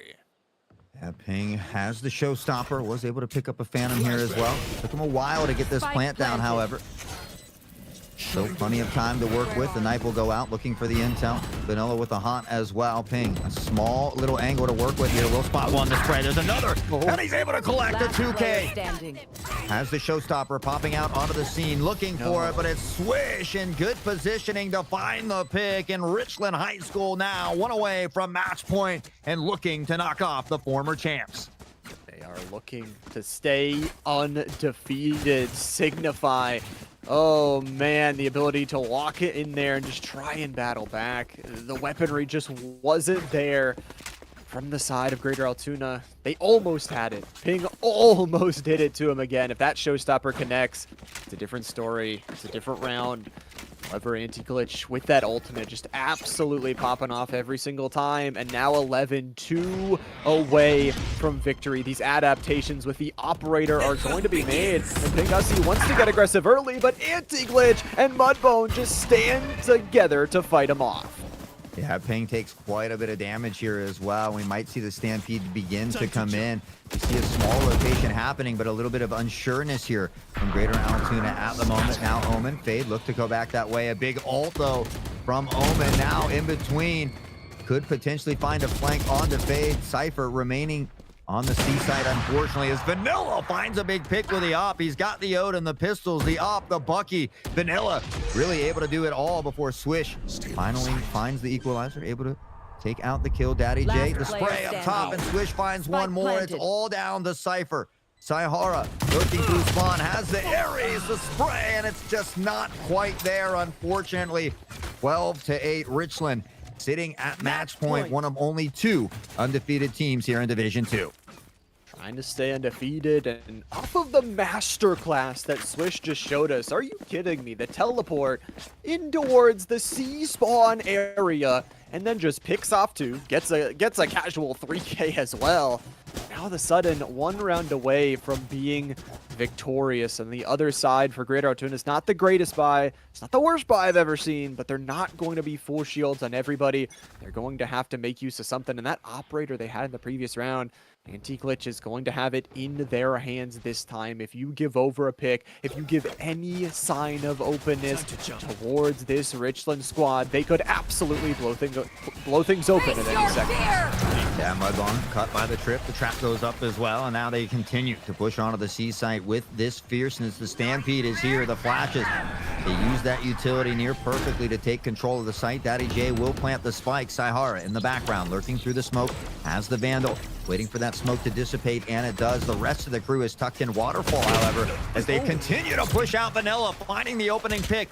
And now we hear the Stampede, the feet sloshing around in the water, but it's Daddy J with a trade. Saihara gets one ping, Stalker Swish, all finding trades. Red Bull on the Omen on Omen action, and Greater Altoona not ready to be done just yet.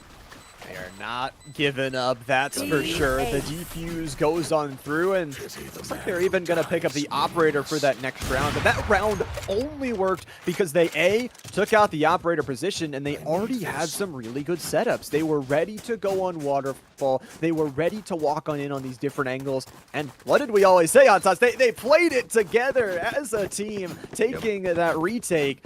Now they're on to 9, putting the economy into question on the other side for Richland. They lose this round, and we could be looking at some overtime. You know, the amount of rounds that it's Vanilla pushing in and finding those first pick or the first 2 picks as a fade has been crazy as well. But it's Swish who finds the pick onto Vanilla that off here at C and has struggled a little bit on those long sight ranges at C. Here's the trip, though. Omen going to teleport on blind. Red Bull able to find anti-glitch as well. The blind comes out. The plant goes down. Saihara tucked to the side. Unfortunately, doesn't spot Swish coming through here. Swish tearing it up at the moment, has 2. Mudbone gets 1 ping on the trade here with a nice headshot as well. Tucked into the waterfall. Doesn't know who to shoot. It's Stopper. Comes up with a big pick now in a 2v2, but Signify has taken out Ping. It's all down to Stopper in a 2v1, and time slowly ticking away. Not on their side. Maybe they can do it. Sees the head here from Signify through the wall. Signify just battles their way on back, battles their way on through. And it was the early rounds and the battle back on the second half. Richland able to stay undefeated here in Division 2, moving to 4-0. And how about Ping? 29 kills there in that game. Almost dropping to 30 bomb, but more importantly, 8 first bloods, was opening up rounds, was giving opportunities towards their squad, and there at the end, just a really, really good team play to close things out. Yeah, again, I think honestly there was just a couple of rounds where we saw maybe only 2 members buying and not everybody buying. We saw, them win a pistol round and not force up in that second round. So just a few minor mistakes that honestly could have changed the outcome of the game. But yeah, Ping playing lights out, 8 first bloods is just absolutely nutty. Vanilla filling that role very, very nicely as well. But I mean, Signify, we don't often see Signify at the bottom of the list for the team, but played great utility on Fade. We saw, I think 3 diffuses from Signify as well. So the whole team just played really, really well together. Super, super tough, close match. But Richland will be one of only 2 remaining undefeated teams as they knock off the former champs and the former GOATs. Crazy to say. I mean, absolutely crazy. I mean, there's so many teams that are competing for the title this year, and that's what I love. With TEC, every new season brings new players, brings new teams, and brings new opportunities for these teams to face new challenges. And honestly, really like that, Greater Altoona, they are one of the staples, one of the OGs of TEC. I love them getting challenged, and it's what we always say. We said at the end of the last one, but taking a loss here, especially as the defending champions, you can shore up all those issues. And then going into that championship form, you always have that extra little bit of in-person experience, and we'll see if they can turn on the gas then. Yeah, it's great to see so many new schools coming in and even more students within schools that have already been here for a while getting more and more involved. It's only more and more talent that we get to see. But yeah, I mean, just a lights out performance from both teams. But unfortunately, there can only be one winner, Llama. And today that was Richland. And we saw Penn Trafford earlier in Division 1 knock off one of the only remaining undefeated teams in Bishop Guilfoyle. So a lot of really, really crazy, crazy fun Valorant action here today. It's a lot of good stuff. I think between these 2 teams, you talk about everything is up in the air for Division 1 and Division 2, but that action is not done for the rest of the week. It's only Monday, ladies and gentlemen. We got tomorrow, we got Tuesday, we got some Rocket League, we've got some Overwatch on Wednesday, and then the middle school Rocket League on Thursday. Again, we're in week 5. We're approaching our way to halfway through this season. We also got to let you guys know, get ready for the in-person event, the grand finals at the end of the season as well. Have to be prepped and ready to go. Also, make sure you guys are following over on all the social medias. TC is working on a lot of new content pieces, and if you want to see maybe even the top 5 plays of yourself, the students, and everybody else, you got to go check out the social medias. Yeah, Llama couldn't be more right, you guys. We're glad to have him back in the booth. Glad you're feeling better, brother. Unfortunately, that is all for us today. We do want to take a moment to thank everybody here at TEC, everyone behind the scenes, man, for making the show run smoothly. And of course, all of you at home, parents, students, teachers watching, we certainly appreciate all of your continued support. We hope to see you back here tomorrow at 2:45 Eastern, guys. Take care and have a wonderful, wonderful evening.